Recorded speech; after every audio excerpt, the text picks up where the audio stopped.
Hey there, film fans. I'm Jeff. I'm Dave. And I'm John. And welcome back to The Love of Cinema, a pod in which we'll challenge one another to discuss movies, both new and old, with a strictly positive critical eye. That's right. And to avoid lazy negativity, we're making this a drinking game as always, where if we say anything negative about a film, we are going to play a buzzer sound that goes buzz, and then we are going to go ahead and drink. That makes it keep us positive. That's right. I'm We are ambidextrous staying here. positive. I can do both. He's drinking, he's buzzing. So pour yourselves a glass and let's get in the car after we poured that glass and take a drive. No, that's not what. Don't do that. Don't do that. You know what? Let's sit at home with your family and drink. Don't drive to outer space. Your car cannot handle it. Oh my God. Okay, so people, this is it's for movies like this that we have this podcast. So for our listeners, we're going to get to our shout outs in a second, but this is important. For our listeners here, we are a positive film podcast. We test ourselves every week of whether or not we can actually stay positive on a film. I think with Black Widow, our most recent episode before this, I think we did a pretty good job of staying positive until me at the end, I couldn't help myself. But for the most part, pretty fucking positive. This movie has a 5.5 on IMDb. It has a 58 Metacritic score, and it has a 59% on Rotten Tomatoes. So it's in the 50s for all three. The audience score on Rotten Tomatoes is in the 80s. This is why we have this podcast, because critics say this movie's not good. I know IMDb is not critics, but it's a lot of hacks. And although the audience I can't score justify, on Rotten Tomatoes, me and Jeff actually went to the theater together and saw this for the first time in God knows how long. Sweet. Yeah. And I hugged Dave. I hugged Dave after. I hugged him. I can testify from the sheer amount of food left on all the seats that everyone in this movie was baked as fuck. Yeah. Oh yeah. Oh yeah. Oh my gosh. It's also like the second or third week this movie's been out. This movie has made a shit ton of money. This was everybody thought it would be Quiet Place 2, which did very well. It made over $100 million worldwide. This Fast 9 movie has not played in Japan. It has not played in Brazil and a couple other big markets the way that it should have, and it still could very well be $1 billion movie before all is said and done. We're well over $500 million. Yeah, I think it's sitting at 543 right now. Yeah. So it's not the 1.5 billion that I think the last two both got, but this is something, people. This movie's back. It's huge. It's important, and we're gonna talk about it. But first, let's go ahead and shout our people out. John. Shout outs. We have a beer sponsor. His name is Carlos Barroza. You can give him a follow on Instagram. The handle is Cbarroza Bar 2019. That's CBARROZOBAR 2019. And if you're digging the music on this episode and every single episode, it is provided by the artist Dasein. That's Dasein, Dasein. Head on over to soundcloud.com/Dasein-artist, and you can download all the music for free. So hit it up. And as always, please like, love, rate, review, subscribe. We are at The Love of Cinema Pod, except for Twitter. Episode, come at us. Yeah, yeah, please. We're just at The Love of Cinema on Twitter. Yeah, let's do it, you guys. How was your date to the movie theater? How was it? I mean, I got a hug and he left. I don't think he's going to call me. He said, "Yeah, I'll give you a call sometime." It was awesome. He just didn't do it. Dave went for the handshake, and I went for the hug, as if I'll never see him again. Yeah, I was confused, so I was like, "Okay, I'll grab his dick." His hand was left in limbo there. Sorry. Oh my Don't gosh. buzz yourself for that. You're allowed to say you'll grab his dick. I am, but it was also a stupid thing to say. Yeah. Okay. So this is the second movie in theaters that I saw in 2 days, because I saw them back. I saw Black Widow and then this in back-to-back days. And the trailers are getting longer, man. We're at 25 minutes. And if Jungle Cruise doesn't come the fuck out, I'm so sick of seeing this Jungle Cruise trailer with The Rock and that and Snake Eyes. Just release the fucking movie. I've already seen it. Can these movies come out? Yeah. Okay. Okay. Sorry. We're back here. Here we go. Let me give the summary of this fucking movie. I like so you guys Jungle know. Cruise trailer. Okay. So this is, of course, this is F9, people. F9, which sometimes is called F9, the Fast Saga. Fast Saga. Dom Toretto, Vin Diesel. Can't help but notice there's no colon in that title either. They can't... Grammar, guys. Grammar's important. Okay. Dom Toretto, Vin Diesel, is leading a quiet life off the grid with Letty. She doesn't get named. Only Vin Diesel gets named. Sorry. With Letty, Anna Lucia from Lost. Michelle Rodriguez and their son. Who I'm glad to see they're letting drive a car now. Wait, this is funny. I know this is just on Metacritic, but it says Vin Diesel is leading a quiet life off the grid with Letty and his son, little Brian. But they know that danger always lurks just over the peaceful horizon. It is his biological son. It is not her biological son. That's correct.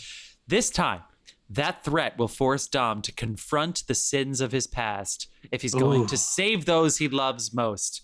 His crew joins together to stop a world-shattering plot led by the most skilled assassin and high-performance driver they've ever encountered, a man who also happens to be Dom's brother, Jacob, played by John Cena. That's right, people. This is the 9th movie in this series, and they said, oh, by the way...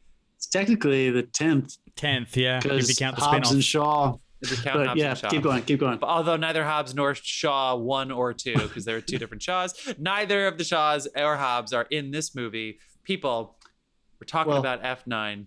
What? You didn't see the after credits? Yeah. Of this? Oh, no. He's going to come back. But we'll deal with that later after we throw out the spoiler alert. Stop spoiling shit, John. Although we're 3 weeks in, we can spoil shit. It's fine. Okay, so this movie opens with... Apparently, I wish they didn't do this, but having said that, they did a very good job of it, which is it opens with they're at a track, like a NASCAR-style race track, where Vin Diesel is not driving, because guess what? Vin Diesel's character's father was a driver, a professional driver, and gets in a fatal car accident, I imagine right before Dom starts his life of crime. And guess what? His brother, who was there the whole time, is played by John Cena, but this is a younger version, was also there. And he might have been the reason for his father's death. So that leads this whole backstory of some shit that was going on. That origin story actually could have been a pretty good standalone film. They went back to it like 3 or 4 different times. I enjoyed those 2 actors. I really enjoyed those 2 actors. You're not going to have $1 billion movie. It must have been really painful for young John Cena to grow like a foot. Yeah. At some point, like, because I'm pretty sure he was done growing, so I don't know whether he's wearing heels later or what, but correct. Yeah.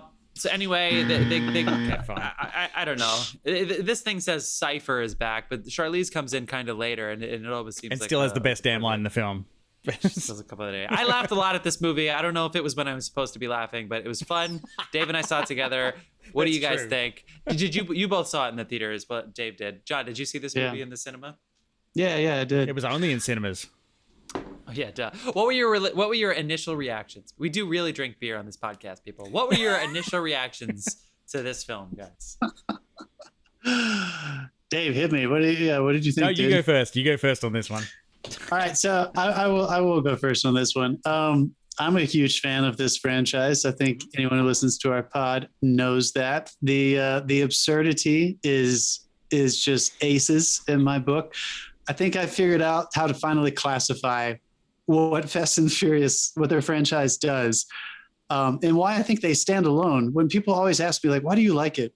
Especially, I got a lot of flack when I was defending them in our Corona franchise face-off. Correct. And people were coming up to me, friends and family, and they were like, what the fuck? And most of these people hadn't seen any of these movies. Right. And I think I finally know where I put it in my mind. It's action melodrama.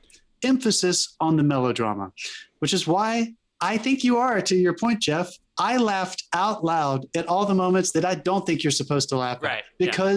Because when Vin Diesel takes on 30 guards by himself and pulls down a structure with his bare hands, that's hilariously awesome to me. Yeah, keep that in mind. We're coming back to that. When they drive and do ridiculous stuff, when he drives right at a bridge and like just turns his wheel and catches a wire so they can, it's ridiculous. There's a car in space in this movie. There's a jet engine on a car in space in this movie. Don't try that at home, people. Do not try that at home. Launch yourself into space. I don't think in a wetsuit. It doesn't work. I think the only downfall to this franchise, kind of unlike what we just talked about Black Widow, so I'll just use Marvel as an example. I think you can which is maybe this might be why Jeff and I got a little frustrated with Black Widow. I think Marvel movies are designed for you to enter them at any moment, and they're going to let you know at what point the Sokovia Accords happened, so that you will know what they are and where you are. They want you to be able to come in at any point. I think the Fast franchise over time has gotten more absurd.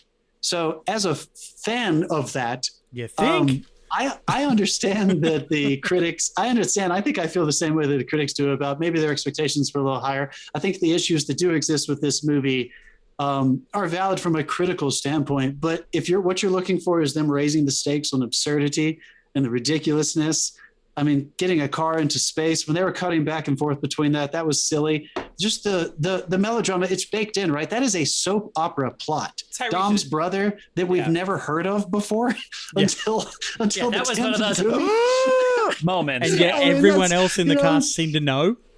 Everyone was like, is that Jake? I mean, it's so ridiculous. They couldn't explain it. Here's another one of my absurd moments. And I kind of chose to laugh at it, even though I think they earned the drama. I think they could have gone for it. Dom has this big dramatic scene where he's underwater and you don't know if he's going to live. He fell into this deep pool and he's having this crazy memory of actually reliving what actually happened the day his father died. Which, Jeff, just to the hardcore fans, he tells that story in the very first one to Brian. So we've known that the whole time, that his dad died at the racetrack. Yeah. So he has this big emotional moment. The sequencing is really good in this emotional moment. Letty dives down into the water to save him. And it's one of those classic shots in movies where she kind of swims toward the camera. And then it cuts to him waking up. Both of them are bone dry. Nobody has been in the water. Nobody's been in the water. Letty's not crying. She's not beating on his chest. She's just sitting next to him with her head in her hands. And he's like, I'm back. It's just like, it's ridiculous. They set the thing up where they have the, he's living a quiet life with Letty. By the way, Tyrese, Ludacris, they show up and it's immediately plot. They don't even say fucking hi to each other. It's literally no. Hey, we got some shit to do. We need you to get it. Let's go. Like there's none of the old let's get the gang together. None of that family shit except for the fact that there's a literal family involved in this. Now might be back to that dream sequence you mentioned. Did he forget that he had a child and then all of a sudden in the dream sequence went, "Oh shit, wait, I can't die. I have a kid. I forgot." I have a kid that I just fucked off and left. I think one of the themes. Right. I think one of the. I will say this. This is my overall. If I have any criticism for this movie, I think they may have fallen into their own trap. I like the ridiculousness. You guys know I'm a big fan of this movie. They have what the Fast franchise has done so well. Yeah, sure. What the Fast franchise has done so well over the years is create a family unit when they weren't really family. Like that's kind of why it was fun. And just to be serious for a moment, NPR did a piece on why the Fast franchise is so successful. The diversity is just baked in. They never comment on that stuff. So it's a bunch of people that look different that are just coming together in these movies to do ridiculous, amazing things together. Nobody talks about the fact that they're not blood related. A couple of them are. Dom is a sister, and that's a given. Brian marries into the family when he was still a part of the franchise. But to get back to my point, I think what maybe some critics are frustrated with is that by doing that so well, and then choosing to try to lean into an actual blood family movie, it kind of dissolved some of the other characters away from the family unit. And I think that may have been why you felt kind of what you said about the plot is just, they're just delivering plot lines and they didn't really feel like the family that they were in the other movies. And when they did try to do that, it forced it a little bit just because they were putting so much weight on the dynamic between Dom and Jacob, which felt a little forced and ridiculous anyway, just because we've never seen them before. But that being said, I still had a fun time in the theater. I'll go see the next one. My expectations for these movies are never Citizen Kane. I think, and I will make that point, Dave, because I think when Marvel movies come out, we do expect greatness. And I don't expect greatness from these movies. I expect to have a really fun time kind of laughing along with the absurdity. I don't think we do that with Marvel, do we? We want to be a lot of people want something else from Marvel movies. A lot of property damage. I mean, I was a fan of the series early on, maybe not a couple of the movies, but I was a fan of the series earlier on when they were still relying on practicals. a lot of the practical stuff. They are definitely not relying on practicals. Like when they were throwing cars out of planes and shit, I'm like, I'm on board for that. Like, this is great. You're actually physically doing this. There is stuff in this film that, like, okay, that they could have done but chose not to. Someone should have popped up at the beginning and goes, we're going to take a little trip outside the bounds of physics or reality or meaningful dialogue. You've entered the Fast and Furious zone. Like, they changed the laws of physics 8 fucking times during this movie. Yeah, and even though I agree with you, man, because even though it's, you know, it's part of that absurdity, I could see them again sitting around the table talking about how they're going to make this movie, looking at storyboards and saying, is that too much? And you know what, to call out Justin Lin specifically, who directed this, he also directed Tokyo 4, 5, and 6. Yeah. So he's kind of the godfather of this franchise. He was the guy who was arguing for so much practical work in those earlier, the middle movies. So I was kind of surprised that I saw so much CG in this movie. It was kind of crazy. Thing. Like, if you're going to have a grounded movie with these deep family themes in it, like the counterpoint between that and the extremely ridiculous level they took the action to, like, was just too much. You can't, like, you need a balance there. Like, you've gone from one extreme to the other. It's like you've got these scenes with family, some of which just don't go anywhere. Like, there's no like thing happens in the scene. It's literally just a space filler. So this movie could have been half an hour shorter in my book. And then you get these ridiculous action scenes. Like, a car ends up in fucking space. These guys are taping up their like scuba suits. Basically, they're in. I don't even know if that was even a fucking spacesuit. Like, you cannot step out. They make a joke about how it was like an underwater like submarine suit from the 20s. And like that. That does not work in space. But like, you're gonna ground the other half of your movie in reality, but then do this shit. It just doesn't mesh. Like, in my opinion, pull it back, rely a little more on the practical, stop being so ridiculous. You can still do new things. You don't need to go to these ridiculous extremes. Honestly, it's kind of, I'm referring to our previous episode. If anyone wanted to listen to the Black Widow one, I kind of felt the exact same way about that point I made with Black Widow.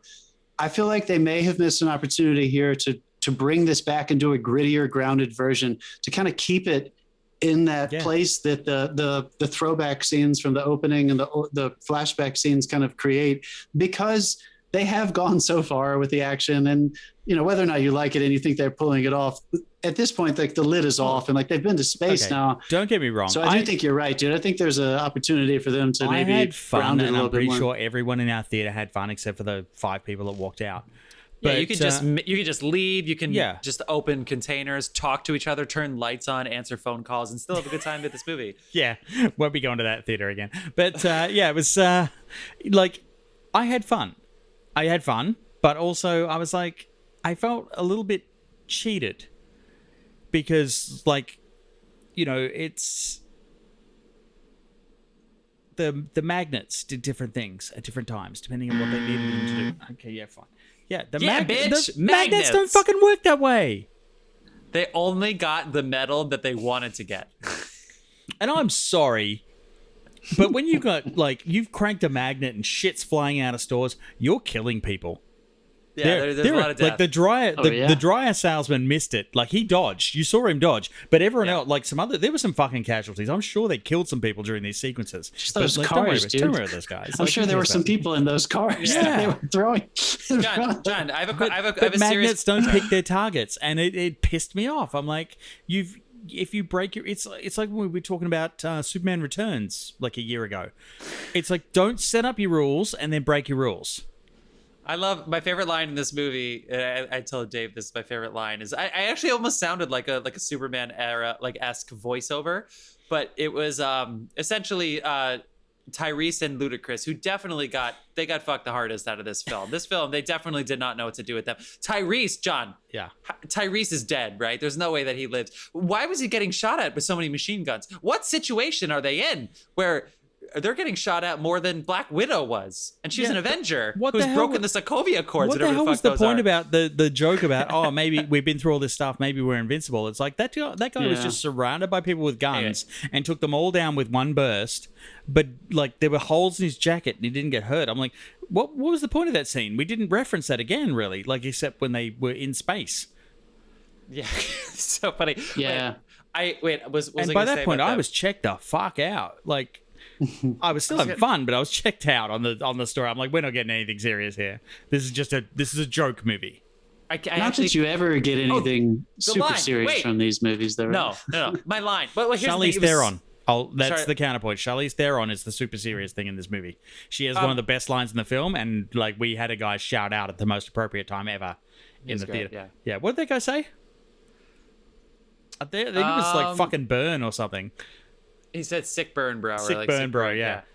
Right at the Yoda. Right at the Yoda comment. That was good. Wait, my favorite line. Okay, I'm back. I found it. When they were deciding, we're putting a lot of emphasis on this space thing. This comes so late in the movie that by the time it comes to space, you're like, just go to space. Fine, go to space in a car. Yeah, fucking Elon Musk did it. Elon Musk.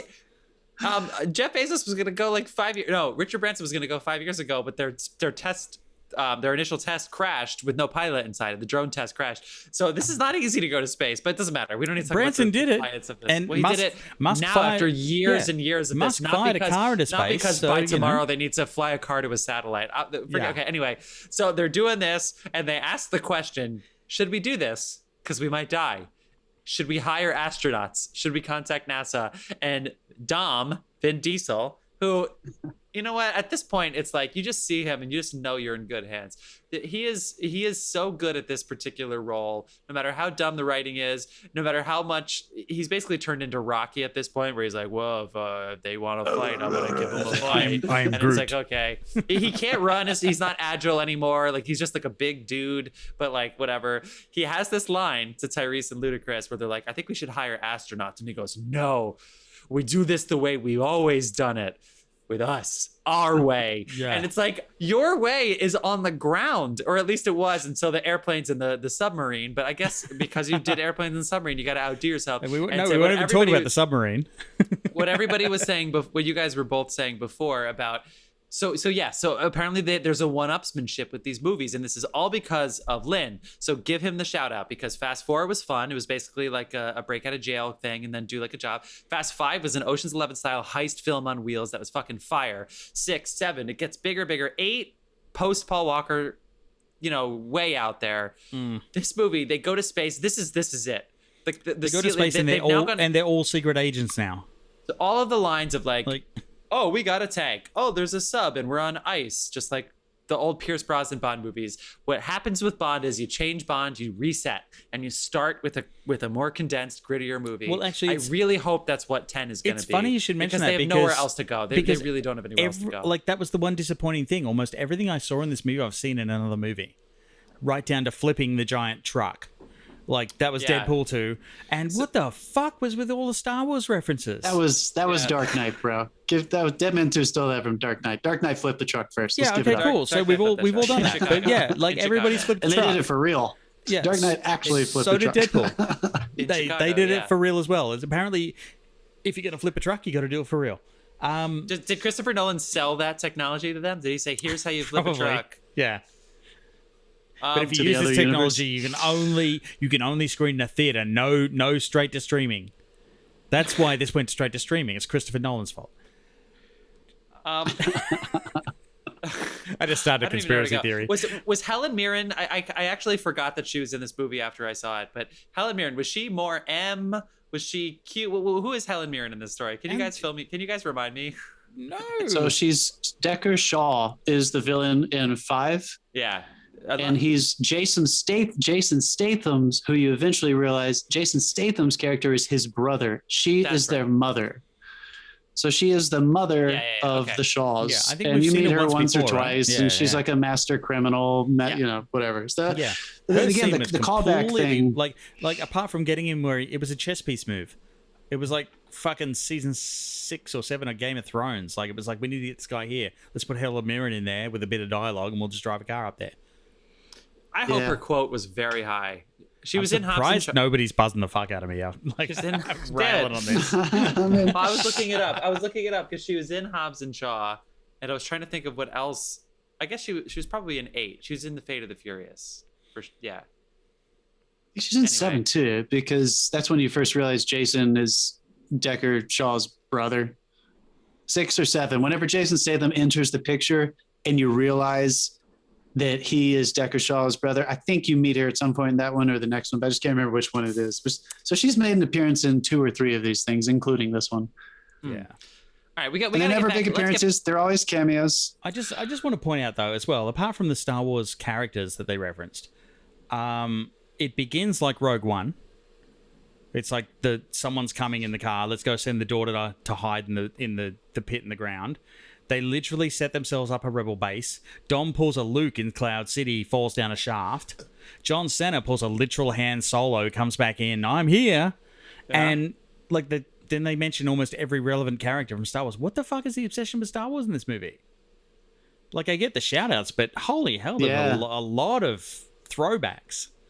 Justifying flying. I mean, even George Lucas would admit to you that, like, he didn't create a lot of those archetypal structures. Like, it's all hero's journey. It's all Joseph Campbell stuff. Yeah. So, I mean, I know what you mean. Some of them are literal, but like, I mean, that's also, it's the mission movie trap, isn't it? And this movie balances like the mission, the family movie, the get the gang back together movie. A lot of parallels. There was more fan service in this one than I think there needed to be, because again, what I feel like when they were in their heyday, like the fan service was never fan service. It was genuinely like just one-upsmanship that was totally in line with what was happening with the plot. It wasn't like they were winking at the audience, or they didn't even know it within each other. And like you said, you have characters like Ludacris and Tyrese literally commenting on it through the entire movie. I would love to know at what point in the script process, or whatever, when they were, planning this movie out, did they realize we're going to commit to that with those 2 characters? Because I do think you're right, Jeff. I mean, I still had a fun time with it. I like these movies. Let's talk about the script process for a second, because like the 2 writers of this, which was Justin Lin and Daniel Casey, have 8 writing credits between them. And they handed a $225 million film over to these 2 guys who've written like literally like 4 things each. I think some of those were these though, right? No, I don't think Justin Lin had a screenplay credit on his other movies. Yeah, and he's a visual director. Like he did a lot of slow-mo in these series, and he really broke down sequences and expanded and but like that's a big feather in their cap to have a $225 million film handed to them. So like, good for them, and it got greenlit. It kept going. They made it. So like, and like I've said a lot of fun, crazy things about this thing, and like I bagged it out a little bit, but I had fun.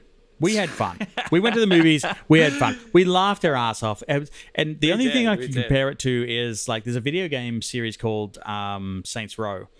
And at the end, when you finish Saints Row 3, they do a preview of what's supposedly coming in Saints Row 4. I don't think they ever made it. But the preview was like one of the characters gets elected president. One of the characters goes to space. Like it was all this ridiculous shit. And that was the parallel I kept drawing in my head. It's like these guys have just like, they've got to kick it up a notch every single time. And it's like the audience is expecting it. So fuck it. Let's just go for it. It's true. And that is a positive thing I will say about this film. They fucking went for it. And it was just that they went for it, but then tried to do this other grounded thing at the same time, and the 2 didn't mesh. What do you guys think about Han coming back? It's not spoiled anymore because he's in the poster. Dude, it was like a victory lap. They brought back everyone ever. But what do you think about them doing the famous, he didn't really die sequence? I mean, it had Kurt Russell in it. We're good. Okay, cool. Yeah. I don't know. I think it... I agree with everything. I agree with all the criticisms you guys are saying. I mean, we're if you want to just let go of that stuff, but it was also fucking fun. Yeah, you're still going to have a good time, I think. I mean, we're not expecting too much from these movies. Again, I think that like they have done a good job of never creating a super high level of expectation of what's next, the way that like a lot of other franchises do. If you have a single character like a Bond or a Marvel, where you have a universe, they've always really, kind of just stood. I really have a bee in my bonnet about setting up rules for something and then breaking the rules, and they broke their own rules a couple of times with the technology in this movie. Well, Black Widow, I think Marvel does that sometimes too. I think the way you do it matters. Yes. And this one was so fucking blatant, tongue in cheek. Yeah, it was so blatant. Like, especially you literally have two characters like commenting on it the whole time. It's like, come with us or don't. What? Fuck you. maybe there's a way for those two characters to have done that a different way that would have made it all work. But I think everyone's in agreement that there was some discombobulation with the way they were trying to tell a few different stories within this one movie. I mean, coming and what out you're of saying, this, Jeff, with Han, I don't think it was necessary to bring Han back. I'm not quite sure. That's what felt like a victory lap to me. It was did like, that. Let's bring, and there was a lot of those moments where they were nobody like, ever dies here. Yeah, and the fan service thing. I don't know, like because they were forced to. Han dies in 5, I think, and then they had to say goodbye to Brian's. Okay, 6 is the one with the giant runway sequence. Yes, 5 is in Brazil. 5 is the whole the thing. 30-minute runway. It's so good. All right, so finding which one it is. So they've had to let go of characters because Paul Walker passed away. They chose to let Han go, like, and they did it with. Although they still managed to include him, which was I like that. Yeah, but then they officially like say goodbye to. They have that little coda where like they drive away on separate cars. Like, at the end of it, even at the end, like at the end of this one, there's that scene where they're all at the barbecue and he's like, there's one seat empty, and then you see the car drive up. You know who that is. You think that's Brian? Yeah. Oh, maybe. I mean, that was his style of car. Yeah. That was also Jake's car that he raced at the beginning of the movie in the flashback, though. Or the middle flashback. Remember when he races Dom when Dom gets out of jail? Yeah, that's what movie. Well, maybe it was. Yeah. I don't know. I took it as Brian because I thought it was supposed to be both. I think they picked the same car because they wanted us to feel like that's why Dom got along with Brian so well, because he reminded him of Jake. Like that's kind of what I was thinking. But I don't know, you guys. I mean, again, I think, and I was very conscious of this just because I saw these back to back, like within a couple of days of each other. Me too. My expectations were totally different for Black Widow than for this. I went in just with a smile on my face for this one.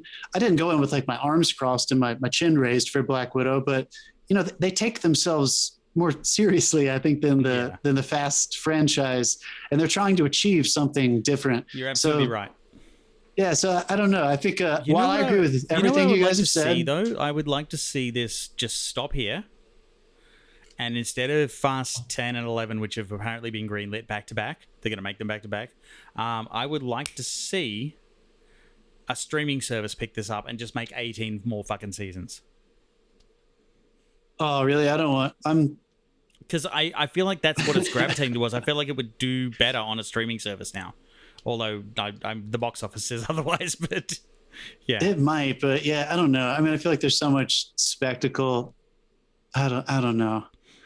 I mean, that's the thing. They have everything scanned now. They have all the technology sitting there. It's like you've got like digital scans of these people to reproduce these effects on a TV level, which is now also a technically film level. Yeah, dude. Yeah, I mean, like, technically, you could literally just turn this into Fast and the Furious, the fucking series.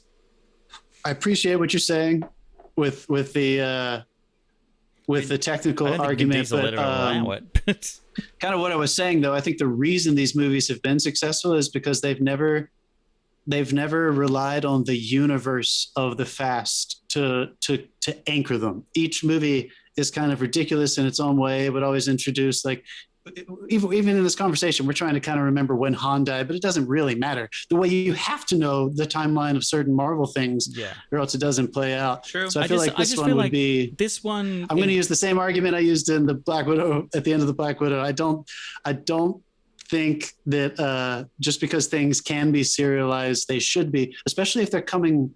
This is a weird age we're living in. We're going from movies to streaming. That's kind of the opposite. It used to be a TV show would finally get mounted and we would see a film version, and it's heightened.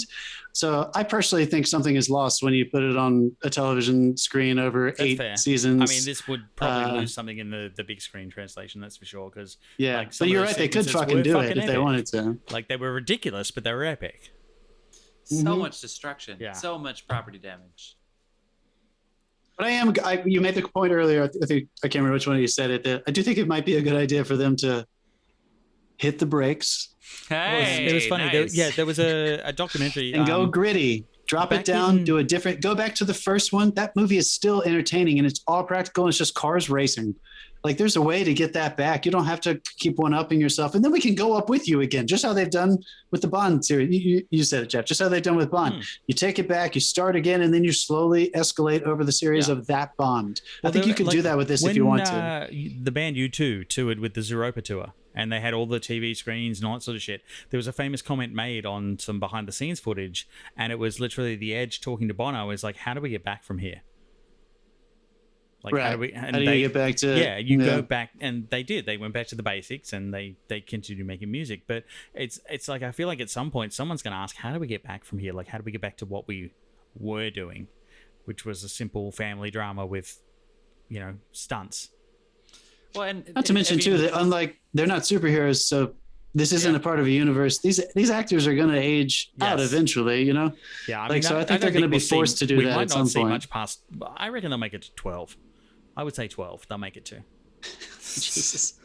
Well, I don't know. I'm sure a fucking record, but yeah. Well, they tried to do it with John Cena, but the whole they should have just gone full like Terminator 1 with John Cena and had him just be like a sociopath because it made him look like a bad actor in this movie. He's better than that, man. Like he's come a long way, like with the train wreck movies. And I'm not saying that critically, but like, is he good? And like, is he like? Because I thought that was just standard John Cena. That's kind of who he is. We'll find out when Suicide Squad comes out next month. Well, sure.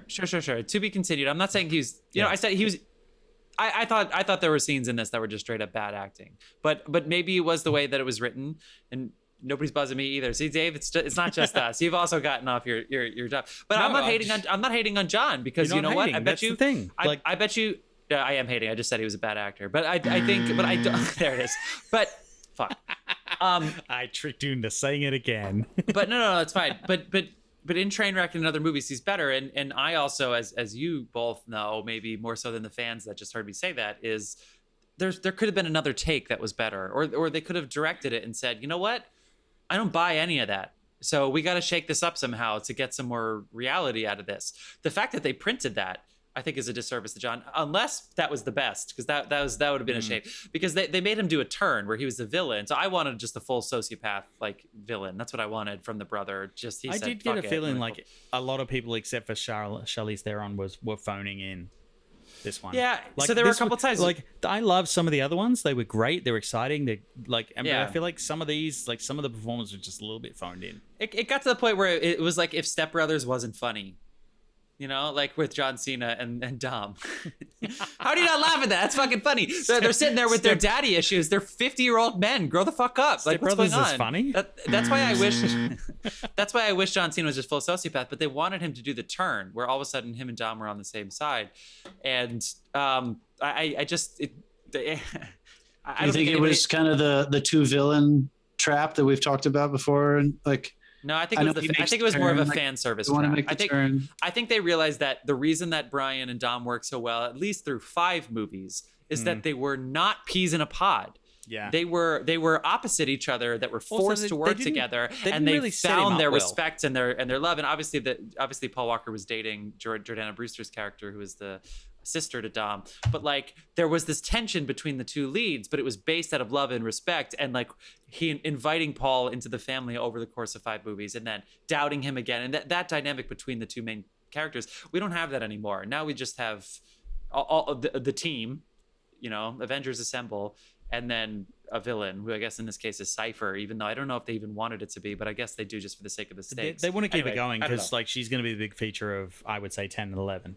Yeah, but she's going to have to say, guys, you got to give me something. You got to give me a plan, all right? Because right now I felt like Magneto for half of this movie, stuck in the little glass box.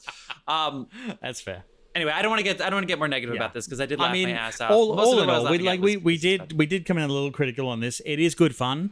You're gonna have fun watching this, so definitely go and watch it. I think that's it. Yeah. John, anything else you want to say about this? I guess the only thing I would say is that I don't think the Fast and Furious franchise was ever intended to be dissected by anybody. I think you're supposed to just smoke your joint, drink your beer, take your shot, and watch this movie and laugh at the fun action sequence. I think that's all it was ever supposed to be. So maybe if you have any kind of criticism at all, just tell yourself to shut the fuck up and have fun, and don't watch the next one if you don't want to. And Dave and I will take that note next time we go see. I'm going to see the next one. I mean, it's going to happen. All right, people. Let's give the folks some suggestions of what you've been watching, some recommendations. Dave, any other suggestions that you did not say in our previous episode? Yes, Black Widow on Netflix. I caught Fear Street. Which is an experiment they're running, I guess, at the moment. It's Fear Street 1996, Fear Street 1978, and Fear Street 1666. It's 3 movies.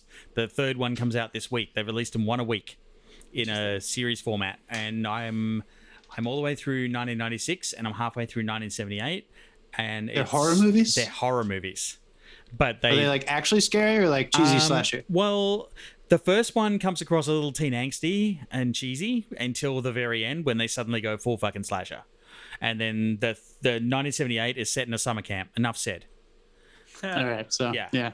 Hockey masks galore. I mean, I'm pretty sure someone comes out of a lake and grabs someone at some point. Like, there's a lot of homages go on in these, but, like, it's not bad. It's not bad. Nice. I'm curious to... Like, it's good enough that I'm curious to see what they do with 1666. Yeah, I feel like that one will probably be the scariest one. Yeah. They have got more graphic as they went along. Good. I saw, based on our episodes a couple weeks ago on Superman 4, I sat down and watched the first one just because Dave and our guest co-host Ryan were recommending it, and I'd heard better things about it. Yeah, it was enjoyable. I still just don't think he's a good character, but the movie was a completely other fucking galaxy compared to number 4. Like it's not even the same thing. So that was fun. All of them are on HBO Max if anybody wants to dive into the Superman. If you want to find Superman franchise. 4, you got to scroll down a couple of bits because they won't put it near the other ones. That's right. Yeah. HBO Max one. Yeah, it was enjoyable. So bad. Jeff. I was away for 4th of July weekend, although I guess that was a while ago now. But I did rewatch Jaws, of course, on the Cape, which is fun. And nice, I rewatched Poltergeist, which is the effects are those nice. those 82 early Spielberg, dude. Yeah. I don't believe he directed it, right? He just produced it and co-wrote the scripts because I think he was busy with E.T. at the time. Classic. Though I've heard it's kind of like Return of the Jedi. I feel like Spielberg was so hands-on that he may have had as much influence, but you can see it. As Lucas would have Jedi. I had fun with those. The effects don't hang up, but I know when they remake it, it's not going to have the heart and soul that movie they've had. already done that. You're exactly it's right, already happened. Dude. You're totally right. There you go. And then, so anyway, but there was a new TV movie series as well. I recommend on Netflix, Blackpink. It's a K-pop group. It's 4 ladies. Blackpink. I think it's fascinating. It's good shit. It's a documentary. It's an hour and a half, and it's just about the founding of one of the biggest groups in the world right now, Blackpink. Cool. There you go.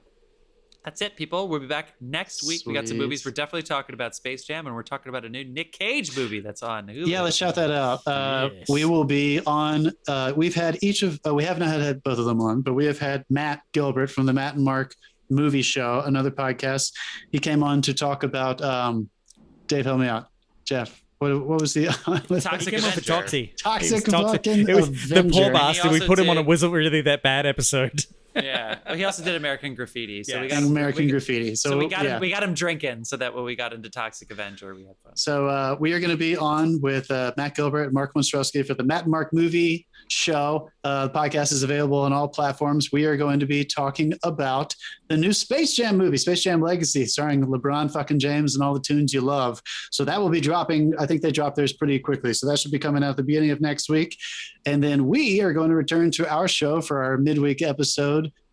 Dave, I'm going to let you tell us what we're doing because he picked this one, and I think it's a hilarious thing. Anyone who loves these kinds of movies, get ready to laugh along Willy's with Wonderland, which the title says enough. It's a Nicolas Cage film where he is the janitor in a theme park and suddenly finds himself fighting, I assume, possessed fucking fluffy characters. I don't know. It's going to get weird. It's going to be animatronics. Amazing. Yeah, animatronics come to life. Cool. It's available on Hulu if you want to watch ahead of time, so you can laugh along with us. So I think it's going to be a good one. Yeah, we're going for a cage match next week. It's going to be Nick Cage. All right. Well, we will see you then. Thank you so much for staying with us as always, and we will see you next week.